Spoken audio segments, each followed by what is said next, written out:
Well, part 3, how to make a half circle skirt in 2 hours without a pattern. For those who haven't seen my part 1, I show that I have 2 different fabrics. So I decided just to speed up the recording to show you it the quickly. So here I'm cutting my second fabric. I'm using the same method that I used in the part 1. So if you didn't watch the part 1, I do recommend you to go back and watch the part 1 where I show how I built the pattern for half circle skirt using my formula. So well, I'm cutting my front piece right now. Yeah, once again, I used my rotary cutter. It worked really well on this fabric. Okay, I'm pinning the rest of the fabric because I wanted to preserve the edges. There we go, the front piece is done. Okay, let me pull the fabric. Okay, now I'm trying to figure out what would be the most convenient way to place my um, fabric and to cut the back piece.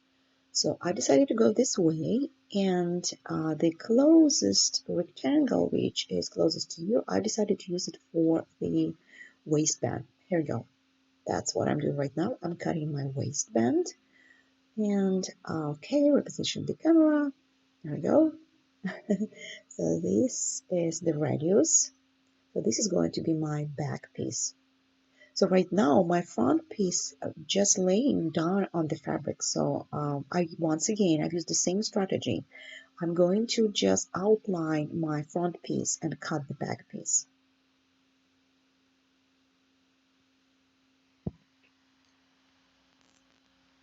Okay, cutting the hemline right now. Yes, here I was trying to figure out how much fabric I've used. And I believe it was 1.5 yards, if I remember it correctly. Okay, so I clean up the edge. So this is my side seam. There we go. That's how it looks like. I like it.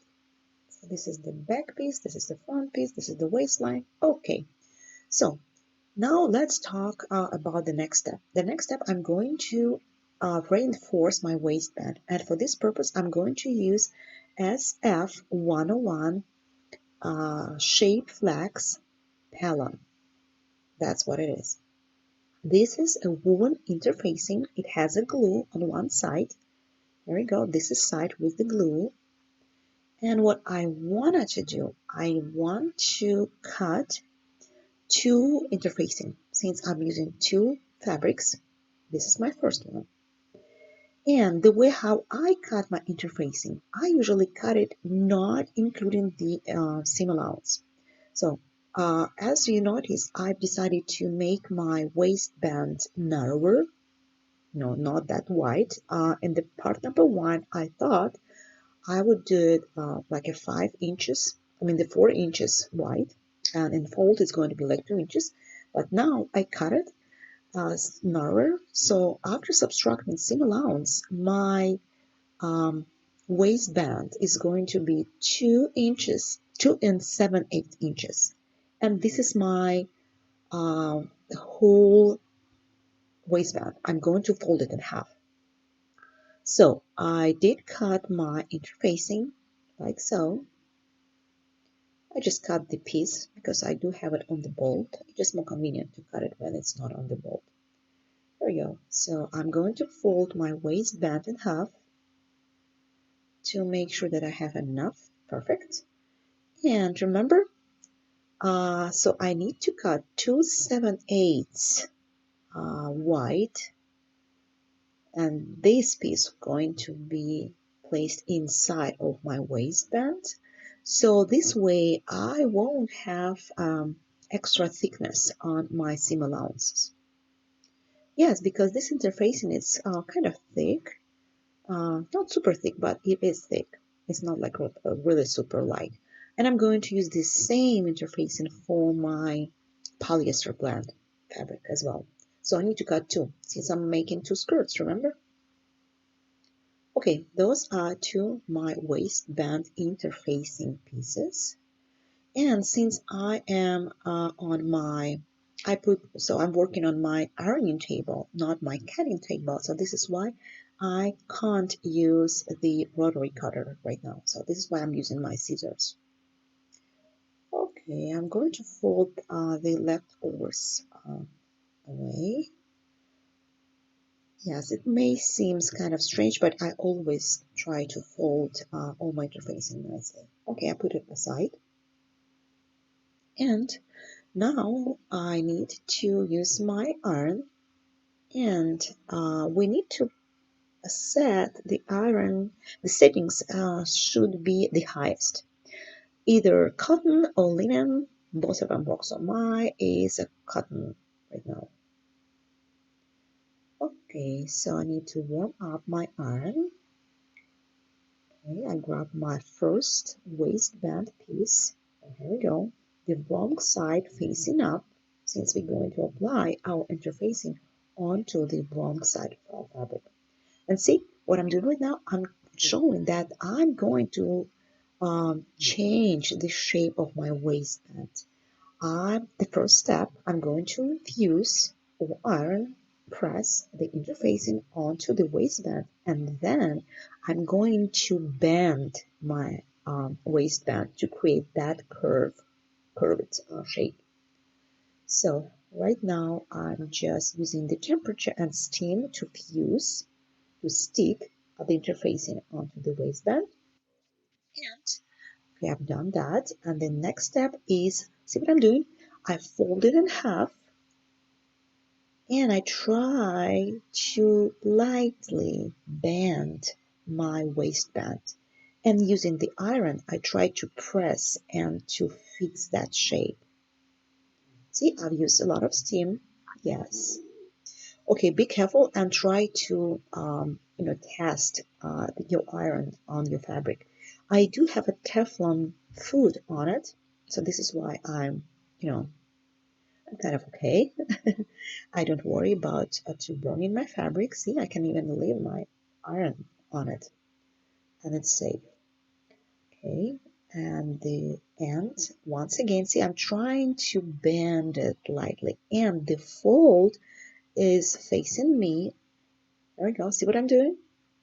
That's curve. And okay, I'm trying to curve the waistband, fix it with the iron, with the temperature and steam.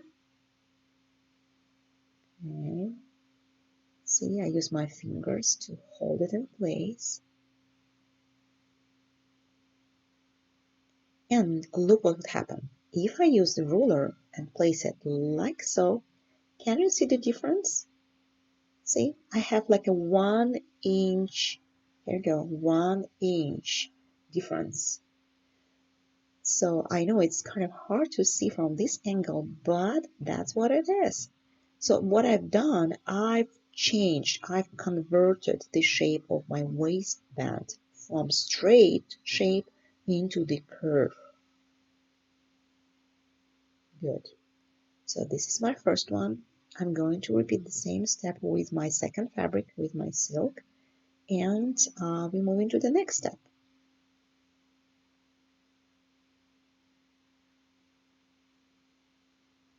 The next step is to reinforce the area under the zipper. I'm going to use invisible zipper, and this is the stuff which is called like a stay tape. I bought it online, but what you can do, you can just simply cut your SF101 flex shape into the stripes, and it's supposed to be, I would say, like less than, so it's like 1 centimeters wide, so it's less than half-inch wide. So yeah, it could be like 1 centimeters, 1.5 centimeters. Sorry, I'm just stick to the centimeters still. So I do try to use the inches, but it's easier for me. Okay, this is my zipper. This is my invisible zipper. And I need to cut two pieces of my stay tape to be, so this, the length should be a little bit longer, just like, like 1 inch longer than your zipper. Excuse me. So I need two, because our zipper has two sides. Okay. I'm going to put the zipper aside, and yes, I'm going to apply my stay tape onto the wrong size. We always apply our interfacing onto the wrong sides of our projects. Okay, this corner kind of sticks out. Okay, I'm going to fix it. Yeah, I use a little bit of steam. Okay, so now I'm going to grab my second piece, which is going to be my front. Yes, I'm planning to place my zipper on the left side. It's up to you. You can put it on the right side as well. I do both. Sometimes I put it on the right side, sometimes I put it on the left side. So it does matter for me. So this time I decided to put it on the left side, the left seam, side seam. So this is why right now, so I will apply the that interfacing onto the back side, and this is going to be my front piece, front part of my skirt. So same strategy, a little bit of steam and the temperature. Do not hold too long, otherwise you will burn it. So just, use your common sense. Do not overheat it. You just need to apply enough heat and steam to stick it onto the fabric.